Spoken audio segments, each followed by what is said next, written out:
Shalom Bapak Ibu Saudaraku yang dikasihi oleh Tuhan kita Yesus Kristus. Berjumpa kembali di dalam program seri pendalaman Alkitab.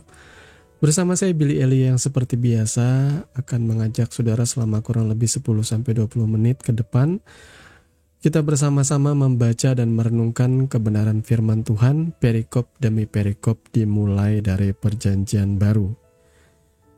Dan di dalam seri pendalaman Alkitab kali ini kita memasuki perikop yang ke-123. Jadi Bapak Ibu Saudara, total ada 122 perikop yang sudah kita sama-sama bahas ya dari awal Injil Matius. Jadi buat Bapak Ibu Saudara yang mungkin kelewatan, boleh mengulang dari perikop yang pertama, supaya saudara boleh mempelajari kebenaran firman Tuhan perikop demi perikop tadi, sehingga wawasan saudara, pengetahuan saudara, hikmat saudara juga bertambah-tambah. Dan di kesempatan kali ini, nas firman Tuhan atau perikop firman Tuhan terambil dari Matius 27 ayat 1 sampai dengan ayat yang ke-10 ya. Apabila Bapak Ibu Saudara sudah mempersiapkan Alkitabnya masing-masing, saya mau mengajak kita membaca nas firman Tuhan ini bersama-sama. Matius 27 ayat 1 sampai dengan yang ke-10 dengan judul perikop Yesus diserahkan kepada Pilatus, kematian Yudas. Ketika hari mulai siang, semua imam kepala dan tua-tua bangsa Yahudi berkumpul dan mengambil keputusan untuk membunuh Yesus. Mereka membelenggu dia, lalu membawanya dan menyerahkannya kepada Pilatus, wali negeri itu. Pada waktu Yudas yang menyerahkan dia, melihat bahwa Yesus telah dijatuhi hukuman mati, menyesallah ia. Lalu ia mengembalikan uang yang 30 perak itu kepada imam-imam kepala dan tua-tua, dan berkata, "Aku telah berdosa karena menyerahkan darah orang yang tak bersalah." Tetapi jawab mereka, "Apa urusan kami dengan itu? Itu urusanmu sendiri." Maka ia pun melemparkan uang perak itu ke dalam bait suci, lalu pergi dari situ dan menggantung diri. Imam-imam kepala mengambil uang perak itu dan berkata, "Tidak diperbolehkan memasukkan uang ini ke dalam peti persembahan, sebab ini uang darah." Sesudah berunding, mereka membeli dengan uang itu tanah yang disebut tanah tukang periuk untuk dijadikan tempat pekuburan orang asing. Itulah sebabnya tanah itu sampai pada hari ini disebut tanah darah. Dengan demikian genaplah firman yang disampaikan oleh Nabi Yeremia. Mereka menerima 30 uang perak, yaitu harga yang ditetapkan untuk seorang menurut penilaian yang berlaku di antara orang Israel. Dan mereka memberikan uang itu untuk tanah tukang periuk seperti yang dipesankan Tuhan kepadaku. Amin. Mari kita berdoa. Bapa, di dalam nama Tuhan Yesus, sekarang kami mau bersama-sama merenungkan firman-Mu yang sudah kami baca Tuhan.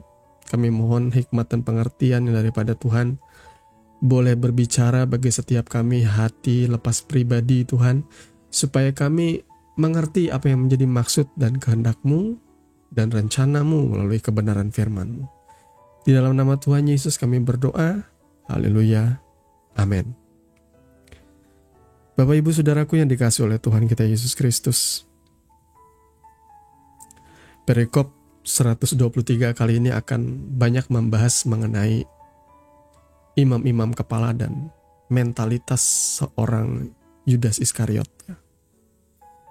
Perlu kita ulang lagi bahwa yang punya andil, yang punya ide, yang punya semangat untuk membunuh Yesus bukanlah kaum pemungut cukai, bukan orang-orang berdosa, katakanlah seperti pelacur, pezina, orang-orang jahat, bukan. Tetapi yang menginisiasi, yang merencanakan dari awal, yang benci dengan Yesus, malah justru orang-orang yang paling bermoral, orang-orang yang katanya paling mengerti akan firman Tuhan, orang-orang yang katanya paling beragama. Imam-imam kepala, kenapa mereka disebut imam kepala? Tentu mereka mengabdikan diri mereka betul-betul menjadi seorang imam.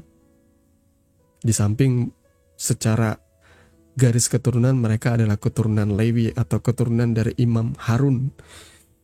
Mereka punya jabatan yang begitu strategis, dihormati orang. Mereka pun tampaknya berdedikasi di dalam pelayanan. Mereka menjaga, mempertahankan, mereka menyalin Alkitab, mempertahankan itu dari masa ke masa. Tapi ketika mereka melihat Yesus, mereka kenapa tiba-tiba sontak membenci Dia? Benci dengan pelayanannya, benci dengan karyanya, benci dengan perbuatan-perbuatannya, benci dengan mujizat yang Dia lakukan. Karena hal itu mengalihkan perhatian orang. Yang semula menghormati mereka, orang jadi begitu respect dan menghormati Yesus dan mengikuti Yesus kemanapun Yesus pergi. Bahkan banyak orang berkata, ahli-ahli Taurat, pemimpin-pemimpin agama mengajar tidak seperti Yesus yang penuh kuasa, penuh mujizat.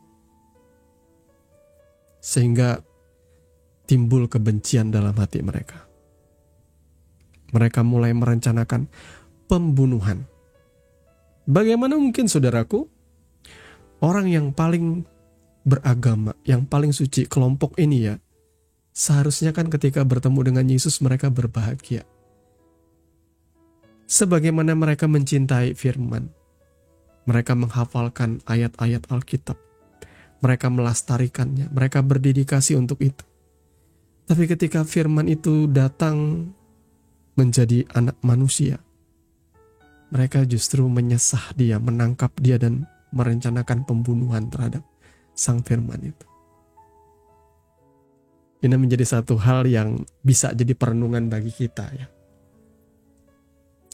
Ketika kita dalam kehidupan sehari-hari ini, apakah kita hidup betul-betul melayani Tuhan, Tuhan Yesus? Apakah hati kita penuh dengan kasih setia, belas kasihan? Ataukah kita semata hidup dengan roh yang namanya roh agamawi? Perhatikan saudaraku, roh agamawi adalah dedikasi kita bukan untuk Tuhan, tetapi untuk pelayanan, untuk gereja, bahkan untuk karir kita sendiri. Saya kadang-kadang juga muak ya. Maaf, ini saya terus terang saja. Dengan pastor atau pendeta atau hamba Tuhan yang seharusnya mendedikasikan hidupnya bagi Tuhan, tapi mereka sembari berpolitik. Saya kurang setuju. Entah kalau ada di antara saudara yang setuju, silakan. Tapi saya kurang setuju. Maka saya banyak melihat akhirnya di kalangan pendeta, karena terbiasa berpolitik, bermuka-muka, tidak ada lagi kejujuran, ketulusan. Ketika ada pastor yang kedapatan melakukan pelecehan seksual, kedapatan melakukan korupsi, pendeta-pendeta senior tiba-tiba pasang badan untuk membela pendeta lain. Mereka sudah bermain politik di sini. Sudah tidak ada lagi kasih akan Tuhan. Sudah tidak ada lagi belas kasihan dan standar moral yang tinggi. Yang ada adalah tipu daya. Inilah yang membedakan antara kekristenan, pengikut Kristus yang sejati, dengan agama Kristen. Tidak semua orang yang ber-KTP Kristen itu menjadi pengikut Yesus yang sejati. Maka orang-orang banyak berkata, agama Kristen itu dibuat oleh Paulus. Loh, siapa bilang agama Kristen dibuat oleh Paulus? Banyak orang tuh sok-sok ngomong tapi nggak ngerti. Seolah-olah yang mereka utamakan itu kelahiran sebuah agama. Bukan. Kekristenan itu bukan agama, coy. Ketika engkau percaya kepada Yesus dan Yesus mengutus rohnya tinggal dalam hidup kita, kita melekat dengan Yesus seperti ranting yang melekat pada pokok anggur.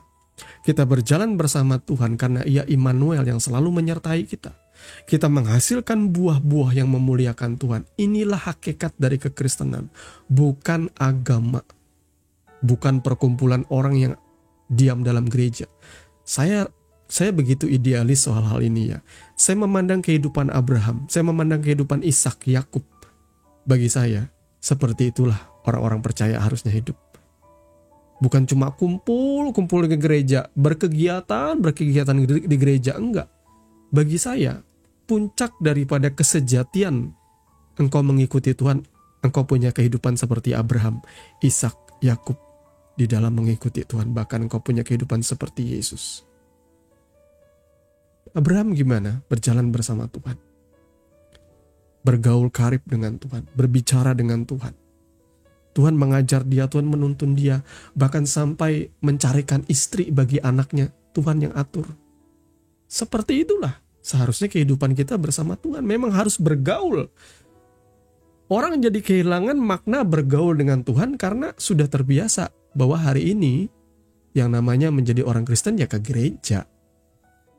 Saya dapat firman-Nya dari pendeta. Urusan berbicara sama Tuhan ya urusan pendeta, biar dia aja yang berbicara. Saya cuma cukup dengar dari dia aja yang ngajar saya. Pandangan seperti ini harusnya diubah. Tuhan rindu karena engkau sudah ditebus, karena engkau sudah diselamatkan, maka engkau memiliki hak yang sama untuk masuk ke dalam ruang atau tahta suci-Nya Tuhan, yang disebut dengan Holy of Holies, ya, ruang Maha Kudus. Itu sudah menjadi hak kita. Yesus juga mengajarkan kalau engkau mau berdoa, masuklah ke dalam kamarmu, pintu ditutup atau dikunci, kemudian berdoalah kepada Bapamu yang tidak kelihatan. Inilah yang namanya relationship atau menjalin hubungan dengan Tuhan. Saudaraku, kalau engkau masih belum mencapai hubungan atau relasi seperti ini dengan Tuhan, bergaul karib, maka engkau masih belum bertemu dengan esensi sejati dari kekristenan. Nah, kita lanjut ya. Jadi orang yang paling bermoral maksud saya, jadi mereka diwakili dengan yang namanya agama. Itu mewakili dunia ini. Jadi perhatikan ada dua benih. Benih ilahi dan benih dari Adam dan Hawa. Ya, benih ilahi dari Kristus, benih dari Adam dan Hawa itu adalah benih dosa, saudara ya. Benih dunia ini. Jadi makanya di dalam kehidupan kita itu cuma ada dua pilihan. Kita mengasihi Tuhan atau kita mencintai dunia. Itu cuma dua pilihannya. Nah, roh agama ini adalah produk daripada keturunan yang sudah jatuh. Keturunan Adam dan Hawa yang sudah jatuh itu menciptakan yang namanya agama. Sebuah upaya dari manusia untuk menyenangkan Tuhan dengan caranya. Ya. Itu diwakilkan dari apa yang disebutkan oleh nubuat di dalam Kejadian. Manusia itu berusaha menutupi ketelanjangannya dengan membuat pakaian dari kulit kayu dan dedaunan. Itu adalah nubuat atau gambaran tentang agama. Usaha manusia untuk menutupi dosa, celah, dan kesalahannya, tapi menggunakan perbuatan-perbuatan baik, amal ibadah, persembahan-persembahan, ketekunan-ketekunan berbakti di dalam kebaktian dan sebagainya. Mereka pikir dengan cara itu bisa mencapai surga. Tetapi semua kesalehanmu, itu yang Perjanjian Lama katakan, itu dipandang Tuhan seperti kain kotor. Kalau dalam bahasa lainnya tuh kain untuk kalau zaman dulu tidak ada pembalut ya. Jadi ada kain-kain yang istilahnya untuk orang menstruasi. Itu kain kotor. Dalam pandangan mata Tuhan, perbuatan baikmu itu seperti itu. Roh agamawi itu seperti itu. Dia bermuka-muka. Dia kelihatannya baik. Tetapi di balik itu semua, itu adalah upaya untuk menggantikan anugerah Tuhan. Ketika orang merasa dirinya baik, ketika orang merasa dirinya tekun beribadah, ketika orang merasa dirinya punya amal, punya ibadah, dia pikir semuanya itu cukup untuk menebus dirinya dan melayakkan dia dekat dengan Tuhan. Sementara keselamatan itu hanyalah anugerah perkenanan dari Tuhan. Inilah kedengarannya mudah kekristenan itu. Cukup percaya kok diselamatkan. Bagaimana dengan perbuatan baik? Apakah nggak boleh? Perbuatan baik itu bukanlah usaha dan upaya kita. untuk mencapai surga. Perbuatan baik itu justru ketika surga itu hadir dalam hidup kita. Dengan sendirinya, buah-buah kehidupan kita itu baik. Dengan sendirinya, buah-buah kehidupan kita itu mengeluarkan perbuatan-perbuatan yang memuliakan Tuhan. Apakah saudara mengerti sampai sejauh ini? Ketika saudara masih manusia duniawi, belum mengenal Tuhan. Jadi saudara masih keturunan Adam dan Hawa yang jatuh dalam dosa. Jadi akan mengalami kematian kekal. Citra atau apa yang kita tampilkan dalam hidup kita adalah kebinasaan. Turunan Adam dan Hawa itu membawa dosa tabiat, kebohongan, hawa nafsu, amarah, kebencian, pembunuhan, dan segala macam dosa itu ada di dalam daging kita. Selama kita masih belum sungguh-sungguh menerima Yesus dalam hidup kita, bukan natur Kristus yang menjadi natur kita, kita akan terus-menerus hidup dalam dosa dan kita menikmatinya. Tidak akan ada rasa bersalah. Tapi kalau kita sudah mengaku dengan mulut dan percaya dalam hati bahwa Kristus, Yesus adalah Tuhan, dan engkau bersungguh-sungguh dengan itu, lihatlah, saya mau katakan saudaraku, ada natur ilahi yang ditambahkan dalam hidup saudara, yaitu benih-benih ilahi, yang kata firman Tuhan, benih ini tidak bisa berbuat dosa. Jadi benih ilahi itu adalah rohnya, meterainya, yang ia taruh dalam hidup kita. Apakah roh Tuhan terpecah-pecah?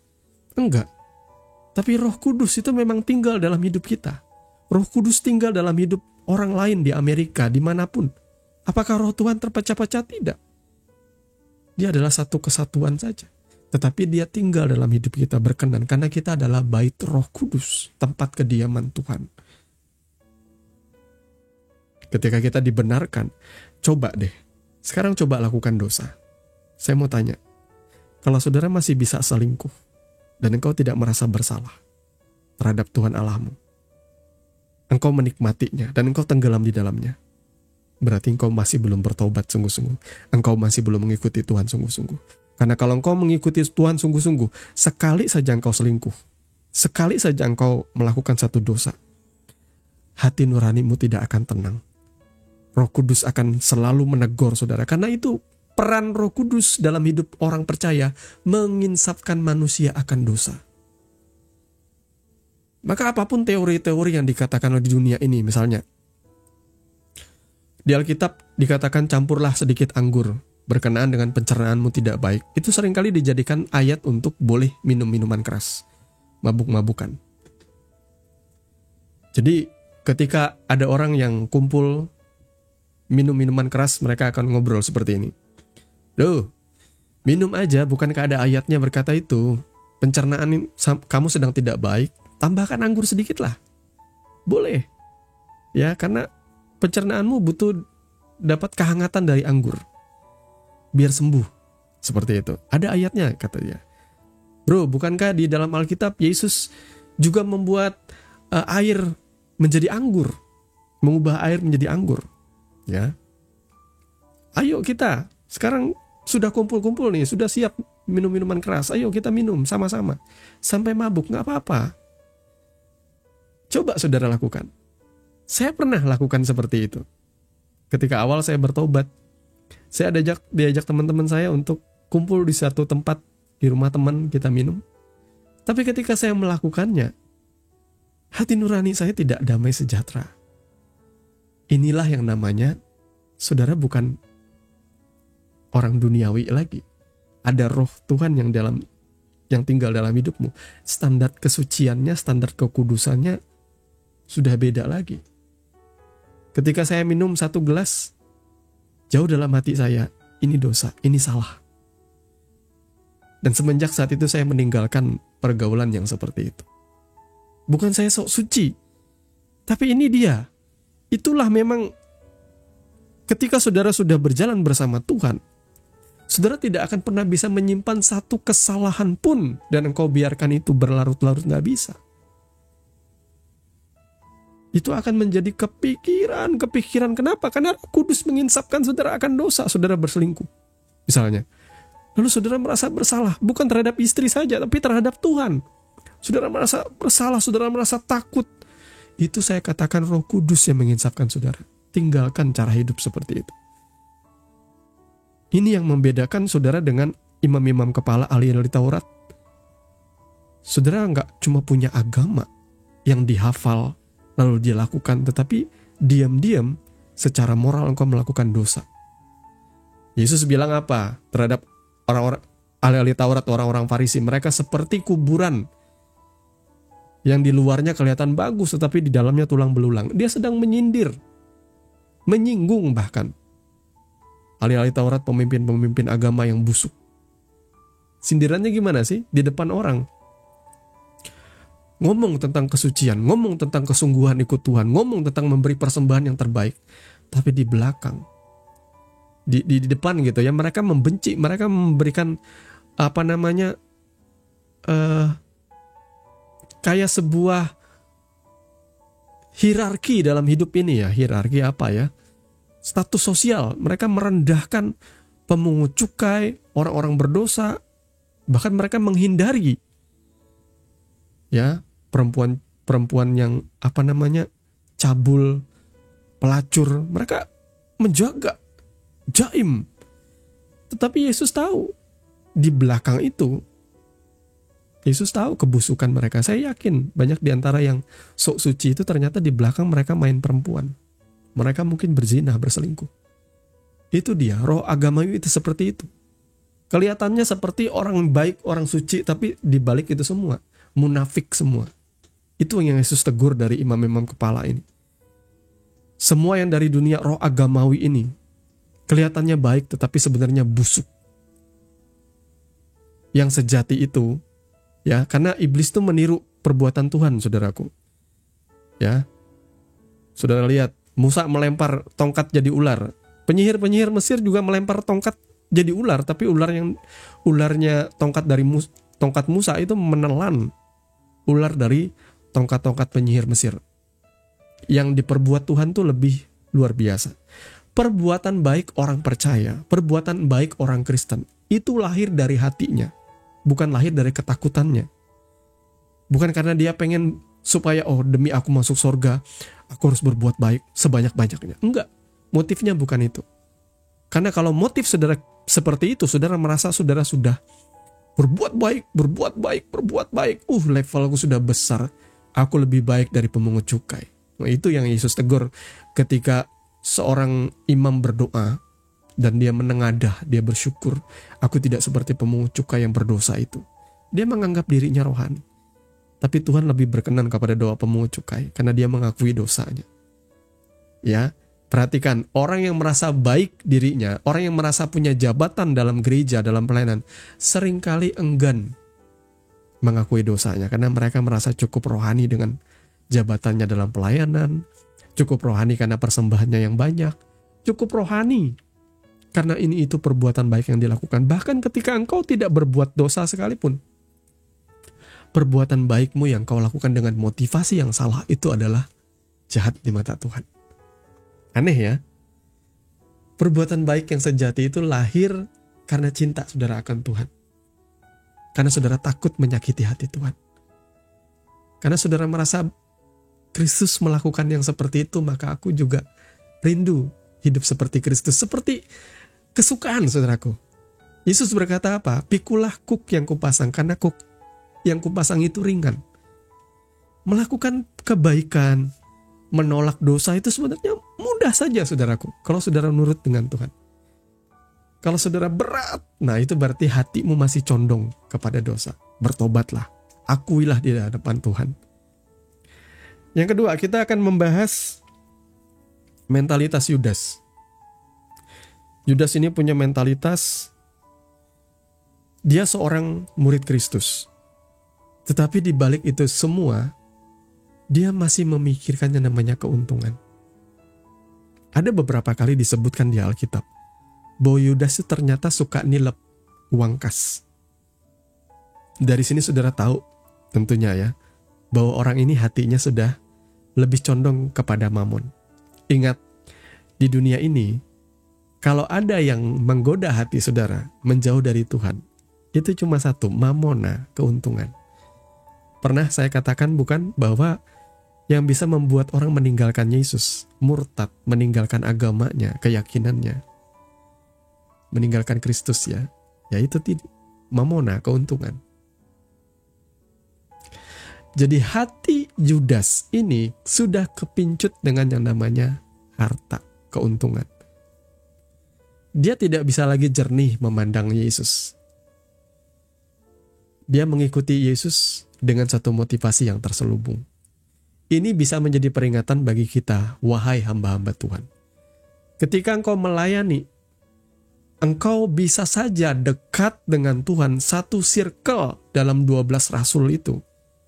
12 rasul bayangkan ya. Petrus itu termasuk salah satu murid Yesus yang memang masih belum menjadi rasul, masih murid pada waktu itu. Jadi dia ada dalam circle yang dekat dengan Tuhan. Berjalan bersama Yesus, diajar Yesus langsung, dikasih tahu bahkan mungkin rahasia-rahasia yang terdalam. Tetapi tidak menjamin kalau dia bisa menjadi murid yang sejati. Hati-hati. Firman Tuhan berkata, kalau engkau merasa dirimu tegak berdiri, hati-hatilah supaya engkau jangan jatuh. Ini juga peringatan lagi-lagi bagi hamba-hamba Tuhan yang katanya cinta Tuhan, mengikuti Tuhan, aktif dalam pelayanan.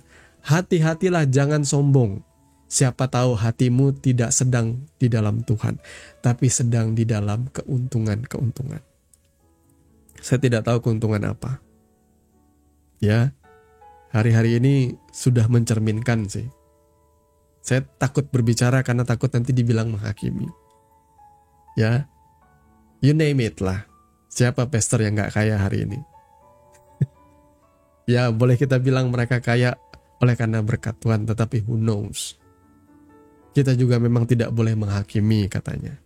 Tetapi Alkitab berkata dari buahnya lah kamu akan mengenal mereka. Kalau apa yang diajarkan oleh pastormu kebanyakan hanya tentang uang, tentang mamona, sebenarnya itu yang dia ikuti. Jadi saudara perhatikanlah Yudas Iskariot dalam hal ini, dia mengikuti Yesus dengan sebuah tujuan, mendapatkan keuntungan. Nah, saya percaya saat ia tidak lagi mendapatkan keuntungan, apakah dia akan tetap setia ikut Tuhan? Akhirnya dia menjual Yesus.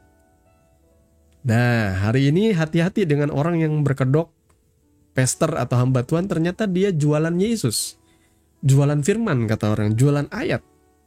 Setelah khotbah sedikit di belakangnya ngomong persepuluhan, ngomong buah sulung, ngomong janji iman, ngomong persembahan kasih, ucapan syukur, ngomong persepuluhan, 20, per 20-an, per 30-an, ngomong semua harta kita milik Tuhan, ngomong serahkan cincinmu, serahkan gelangmu, emas, serahkan jam tangan mahalmu, karena Tuhan akan kembalikan berlipat-lipat kali.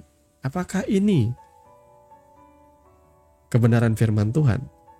Saya kasih tahu, saudara sedang ditipu, itu namanya. Hati-hati ya. Hanya sedihnya sekarang mentalitas seperti itu sudah tertanam.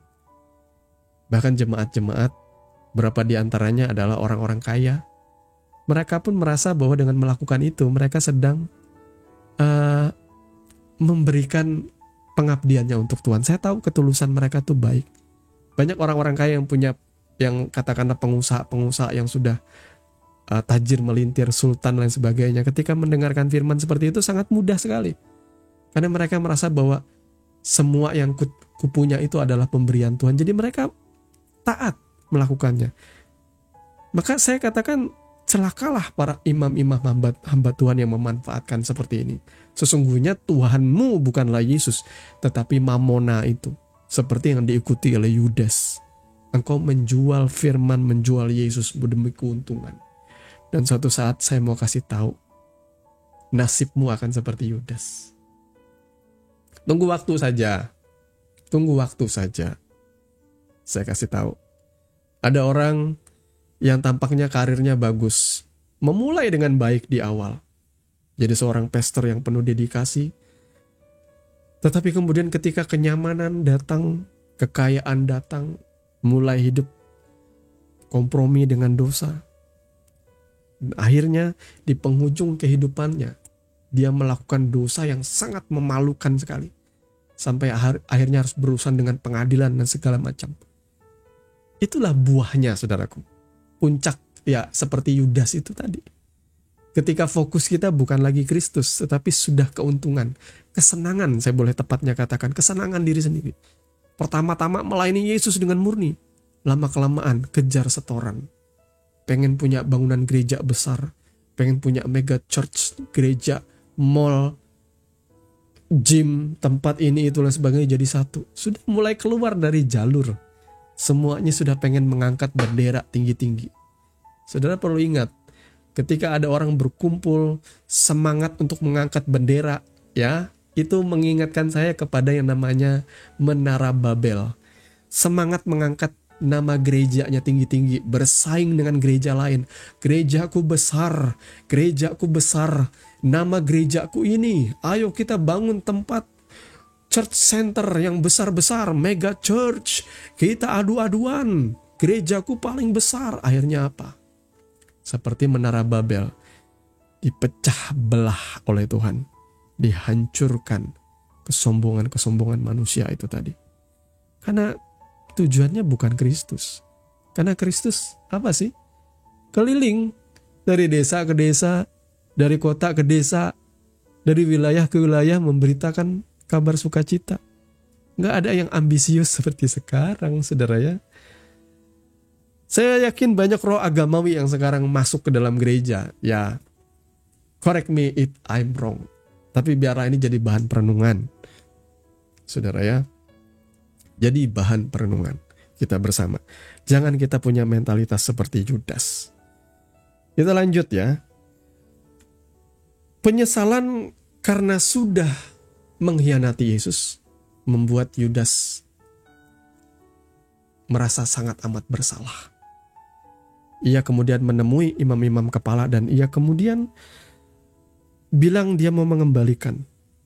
Aku sudah berdosa. Tetapi dia mengakuinya, ini salahnya. Dia mengakuinya dengan imam-imam kepala ini. Salah, kamu bukan harusnya mengakui, bukan di situ. Kamu minta ampun sama Tuhan, bukan sama imam kepala. Karena mereka mewakili roh dunia yang sangat kejam ini. Apa urusan kami dengan itu? Itu urusanmu sendiri. Itulah jawaban dari roh-roh agamawi. Ketika engkau berdosa, kau bersalah, roh agamawi tidak bisa menyelamatkan engkau. Ya, apa urusannya dengan kami? Itu jawaban dari roh agamawi. Makanya kalau mau mengakui dosa, datang sama Tuhan. Dan harusnya Yudas memang datang kepada Tuhan Yesus. Rasa bersalah yang amat sangat, rasa sudah menyerahkan yang dia katakan orang yang tidak bersalah, membuat ia akhirnya mengakhiri nyawanya. Dia melemparkan terlebih dahulu 30 keping uang perak ke dalam bait suci. Dan ia menggantung dirinya sampai mati. Apakah ini akan jadi akhir bagi mereka yang biasa menjual Yesus? Mungkin saja. Ini menjadi sebuah peringatan bagi kita. Saudara ya, ini menjadi sebuah peringatan bagi kita. Ya, mungkin saja itu akan terjadi kepada setiap kita. Dan yang lucunya di sini, saudaraku, ketika imam-imam kepala itu melihat Yudas melemparkan uang, mereka mengambil uang itu dan mereka berkata,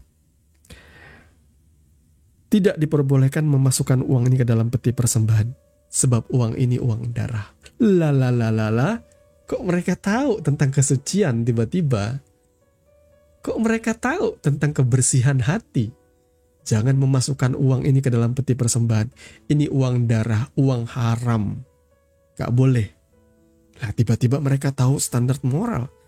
Tapi mereka menginisiasi, merencanakan pembunuhan Yesus.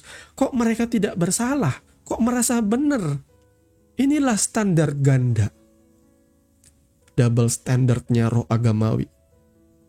Mereka boleh menghalalkan apapun yang mereka anggap halal. Dan mereka bisa melakukan kejahatan dan mereka menghalalkan itu bisa. Apapun jadi halal selama sesuai dengan tujuan mereka.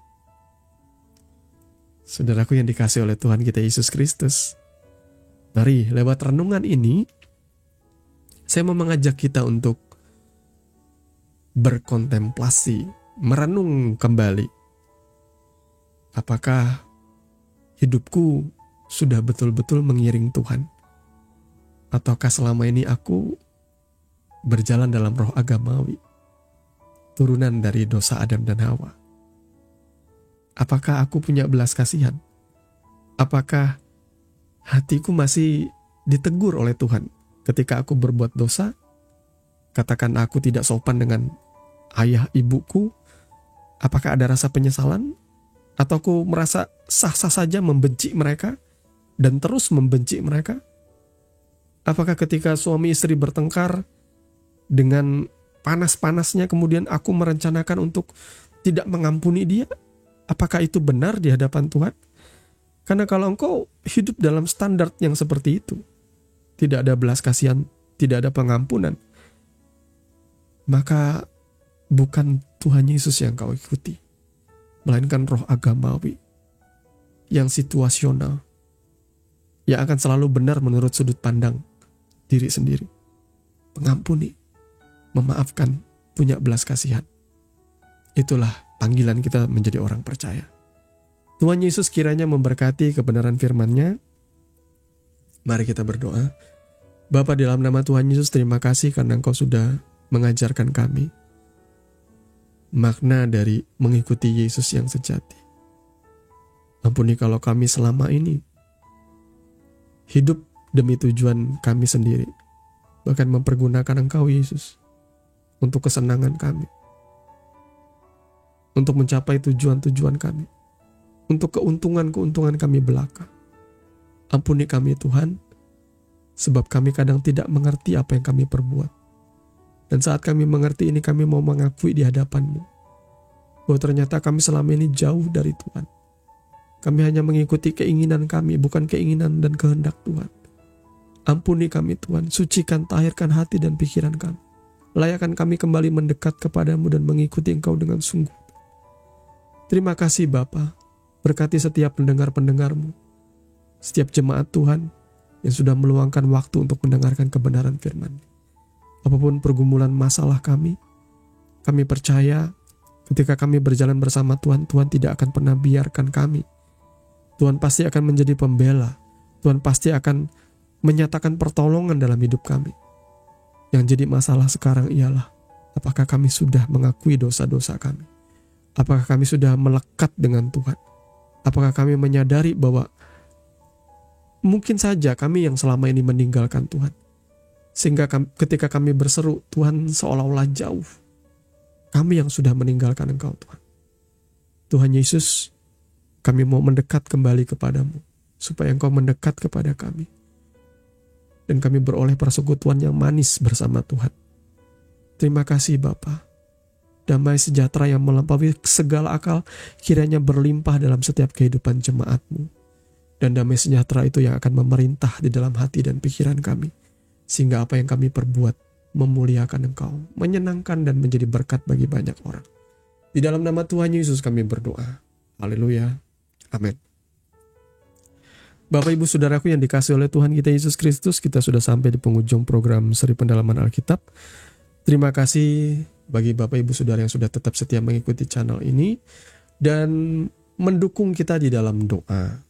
Terima kasih juga buat Bapak Ibu Saudara yang merekomendasikan bagi orang-orang untuk mengikuti channel kita agar mereka boleh bertumbuh bersama-sama di dalam iman, di dalam pengharapan, dan dalam kasih kita yang sejati kepada Yesus Kristus.